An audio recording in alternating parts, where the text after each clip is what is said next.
For then I will turn to the people a pure language, that they may all call upon the name of Yahweh to serve him with one consent. See, one of the key things is that we need to understand is this. The verse says pure language.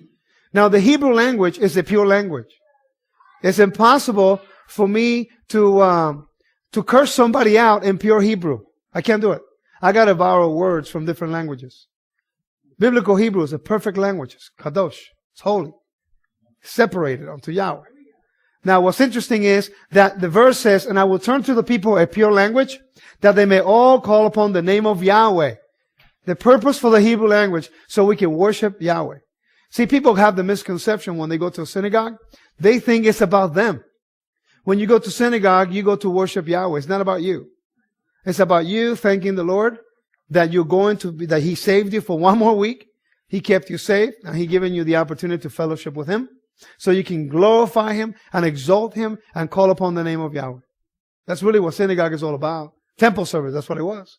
Alright, says to serve Him with one consent. See, so the 144,000, they're going to be speaking a pure language.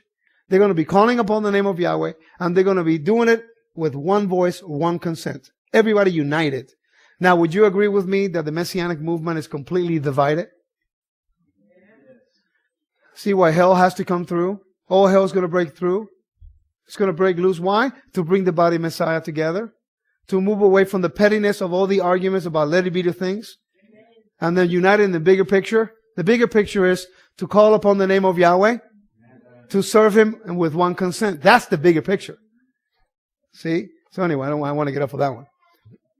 Now, modern Hebrew. In the 19th century to present, Eliezer ben Yehuda, from 1858 to 1922, led the rebirth of Hebrew as a spoken language after immigrating.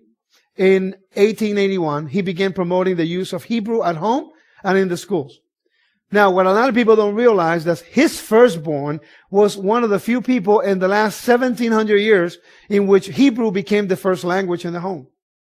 Because we have been victims of dispersions, exiles, crusades, Holocaust.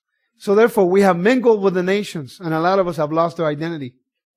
And we've lost the language. We're trying to recapture the language again, and our traditions and who we are as a people.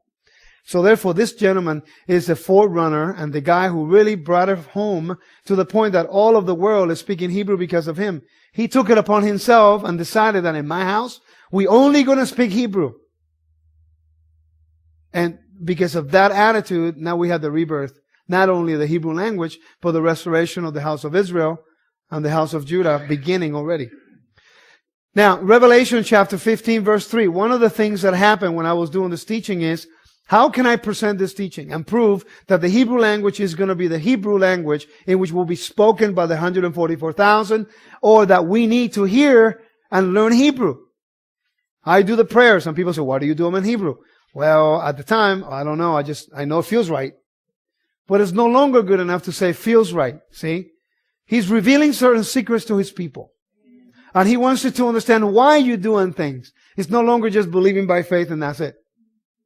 Faith in the Hebrew understanding is walking in obedience, faithfulness. Okay? As you see, you walk. Your goal is the Torah. Your goal is getting to the kingdom. So you walk through. Now, what I did, because I'm just typical, and that's the way I like to study, I went through this verse and I started looking for each word in that verse until I stumbled into song. See, I had all the research, but I didn't have the smoking gun, like people call it. The one thing that was said, finally, I got the one that I need. This did it. See, it says, and they sing the song of Moses, the servant of Elohim, and the song of the Lamb, saying, great and marvelous are thy works, Adonai Elohim Almighty, just and true are thy ways, thou King of saints. Now, the key there is that they're going to be singing the song of Moses. We will talk about which one it is, in my opinion. But here, they're concentrating on the word song.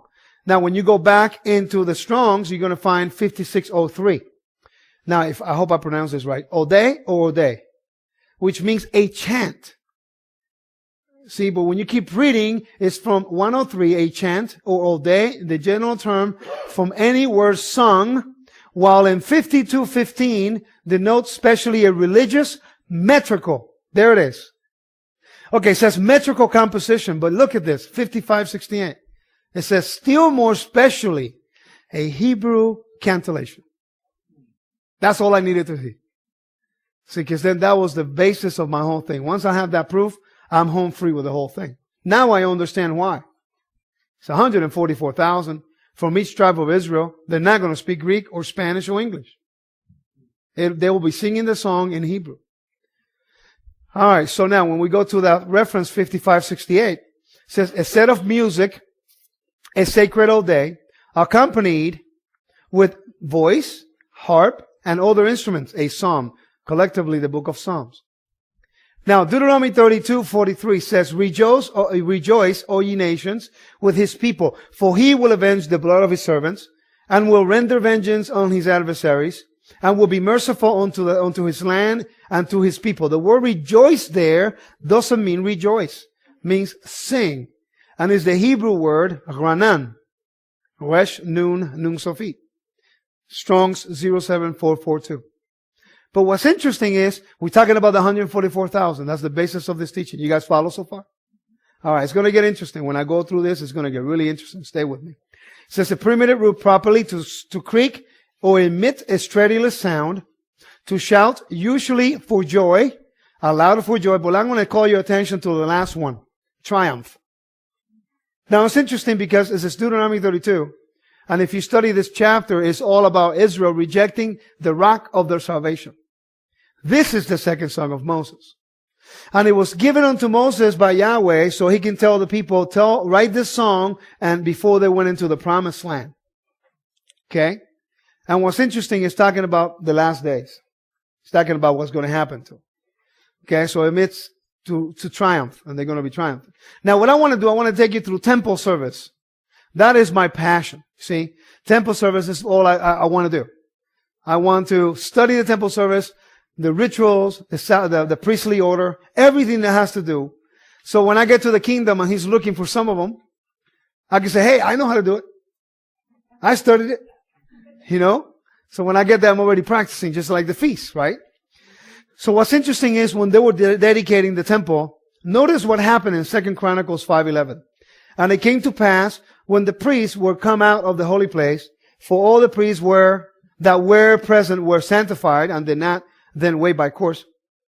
Also the Levites, which were the singers, and all of them of Asaph, of Heman, Jeduthun, and their sons and their brethren, being arrayed in white linen. Remember, book of Revelation, white linen, 144,000. Having cymbals and psalteries and harps, stood at the east end of the altar, and with them 120 priests sounding the shofars. Now it says, it came even to pass, as the trumpeters and singers were as what? One. See?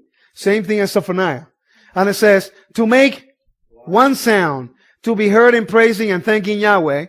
And when they lifted up their what? Voice. Not voices, 120 of them, but they were all as one. The only way you can manage to do that is speaking the same language, in the same harmony, in the same way of doing it. That's exactly what happens in the synagogues. When you go to synagogue, you may speak Spanish, Hebrew, Russian, English, whatever. But when you go into it and you open your siddur, everybody's on the same page. We are all doing the same thing. And we are all doing one thing. Baruch atah Adonai Eloheinu melech haolam. Blessed are you, O Lord, King of the universe. See, that's all we're doing. Giving him thanks to our King. So when you go to synagogue, that's all we do. Okay? Again, it's not about us. So here we see the same principle. And when they lift up their voice with the trumpets and cymbals and instruments of music and praise Yahweh, saying, For he is good and his mercy endureth forever, that then the house was filled with a cloud, even the house of Yahweh. So what brought the presence of Yahweh onto the house? That they were singing in one voice, in one sound. You see? Very important for us. See, we come to the Messianic understanding and the Hebrew roots, and we don't understand all these Hebrew traditions. I believe that we should go back to the Hebrew prayers. I really do.